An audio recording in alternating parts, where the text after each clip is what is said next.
At 3:47 p.m., I missed the first call. The second came at 3:52. By the third, my heart was pounding. I was in the middle of an important client meeting in Chicago when my daughter Emma's number kept appearing on my phone. Something felt wrong. I excused myself and stepped into the hallway, my hands shaking as I called back. But it wasn't Emma who answered, it was my mother. Her voice was weak, almost broken. "Olivia," she said, "something happened while you were away." My sister Lisa had been watching Emma while I was on this business trip. It was supposed to be simple. Emma would stay with my parents and Lisa would help out. We'd done this many times before. "What happened?" I asked, my mind racing. My mother hesitated before explaining. Lisa and Emma had argued. Lisa claimed Emma was being disrespectful. And then something I could barely believe. Lisa had kicked my 12-year-old daughter out of the house. "Kicked out?" I repeated, stunned. Lisa had driven Emma to a community center, dropped her off, and told her to call me. Emma was left alone, scared, with nowhere to go. "Where is she now?" I demanded. "A social worker found her," my mother said. "She's safe, but Lisa says." I cut her off. "Put Emma on the phone." When Emma spoke, her voice was quiet but steady. "I didn't do anything wrong, Mom," she said. "Lisa got mad because I didn't want to help her clean her closet. She called me lazy and disrespectful." That didn't make sense. Emma was always responsible, always helpful. Something wasn't right. I needed to get home. Now. Without hesitation, I canceled the rest of my meetings. My boss didn't argue. He could tell this was serious. The flight home felt endless. Every second, I imagined my daughter alone and afraid. Lisa and I had never been close, but this was beyond anything I expected. Lisa had always been jealous, never outright, but in small ways. She resented my career, my independence, and most of all, my close bond with Emma. She had struggled in life while I had built stability for myself and my daughter. But abandoning a child, that was something I couldn't forgive. When I landed, I called the social worker, Margaret. Her voice was calm. "Emma is okay," she said. "She's strong, but she's hurt. She doesn't understand why her aunt did this." But I did. Lisa had always made little comments about my parenting, saying I was too soft. But this wasn't just words. This was cruelty. When I arrived at my parents' house, I saw Emma sitting quietly in the living room. She looked so small. I turned to my mother. "Tell me everything," I said firmly. As Emma started to talk, I realized this wasn't just about one argument. This was about family, boundaries, and what I refused to allow. Lisa had made a terrible mistake, and she was about to find out exactly what that meant. The living room felt charged with unspoken tension as Emma recounted her version of events. Her voice was steady, but I could see the hurt behind her eyes, the same look she'd get when someone had disappointed her deeply. "Aunt Lisa came over early that morning," Emma began. "She was reorganizing the closet in the guest room and asked me to help. I was doing my homework, but I told her I'd help after I finished my math assignment." My mother shifted uncomfortably in her chair. I could tell she was struggling with the guilt of having allowed this to happen. "She got angry," Emma continued. "Said I was lazy and disrespectful. But I wasn't. I always help when someone asks me. She started saying mean things about how I'm spoiled, how I never do anything for anyone." The more Emma spoke, the clearer the picture became. This wasn't about a closet or chores. This was about Lisa's long-standing resentment toward me now being projected onto my daughter. "She told me to leave," Emma said quietly. "Said if I wasn't going to help, I wasn't welcome in the house." My mind was already 3 steps ahead. This wasn't just a moment of frustration. This was calculated emotional manipulation. I pulled out my phone and started recording our conversation. Emma looked at me, a question in her eyes. "Just in case," I whispered. Later that evening, after Emma was asleep, I made a series of calls. The first was to a family law attorney. The second was to my company's HR department. The third was to my sister's employer. Lisa worked as a middle management supervisor at a local marketing firm. She'd always been jealous of my career, constantly comparing herself to me. Now that comparison would cost her.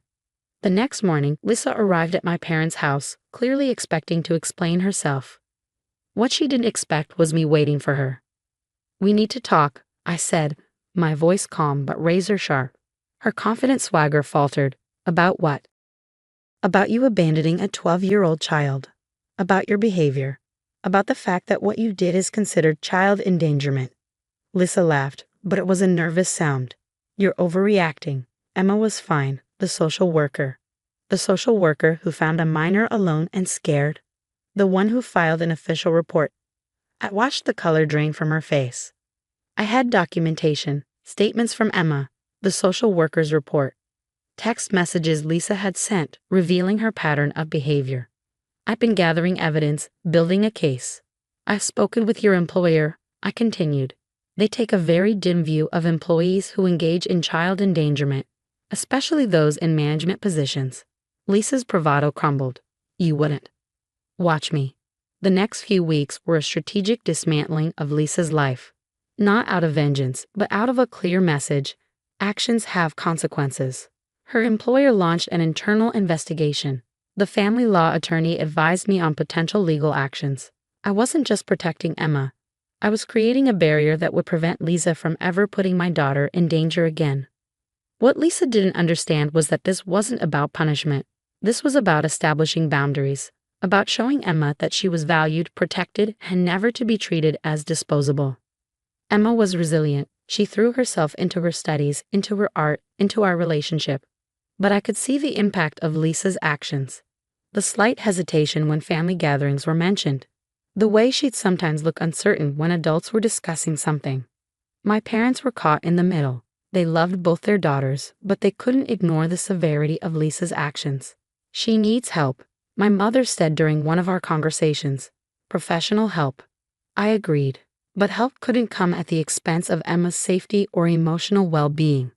The turning point came unexpectedly. A letter from Lisa's therapist, recommended by her employer as part of her mandatory counseling after the investigation. I recognize now the pattern of behavior I've exhibited.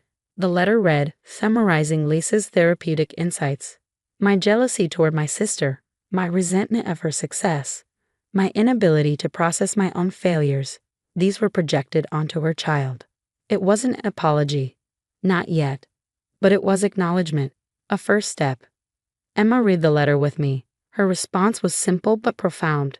People can change, right, Mom? She asked. Sometimes, I said, but change requires genuine effort and accountability. As we sat together, I realized this wasn't just about protecting Emma from Lisa. This was about teaching Emma how to set healthy boundaries, how to stand up for herself, how to love someone while also holding them accountable. The journey was far from over, but we were taking it together. To be continued. Would you like me to elaborate on any part of this segment? I focus on the aftermath of the betrayal, the strategic response, and the emotional journey of both mother and daughter. 6 months after the incident, our lives had settled into a new rhythm.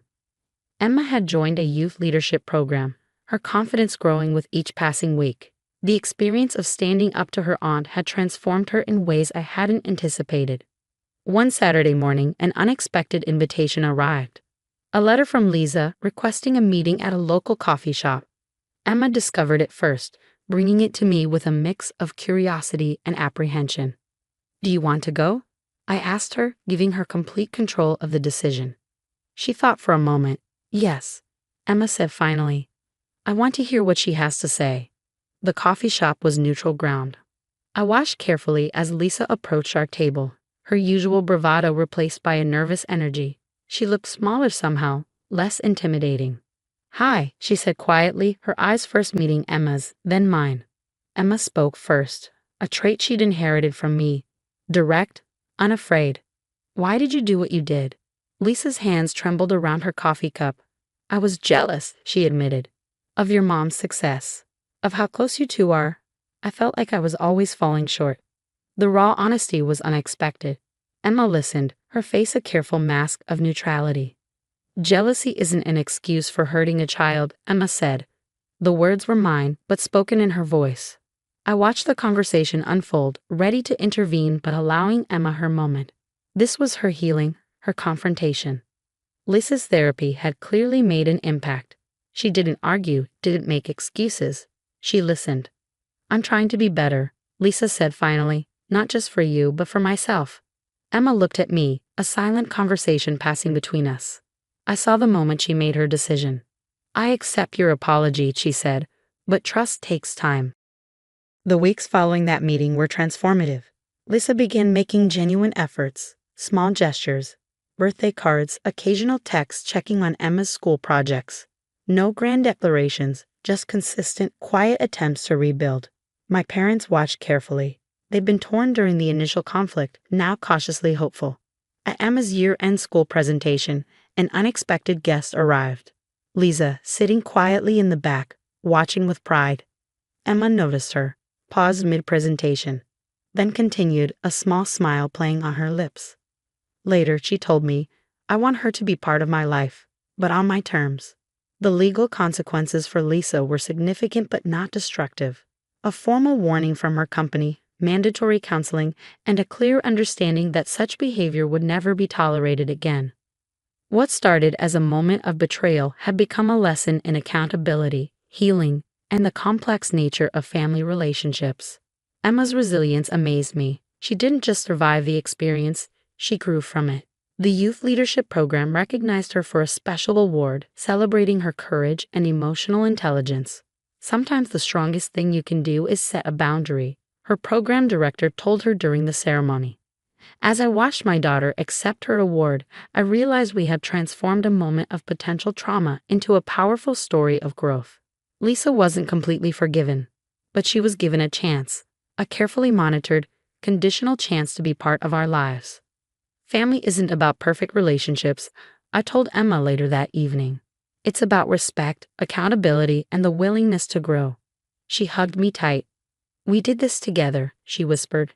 And we had. The journey wasn't over, but we had found our way forward, together, stronger, unbroken. Would you like me to elaborate on any part of this final segment? I focused on resolution, healing, and the complex path to rebuilding trust within a family.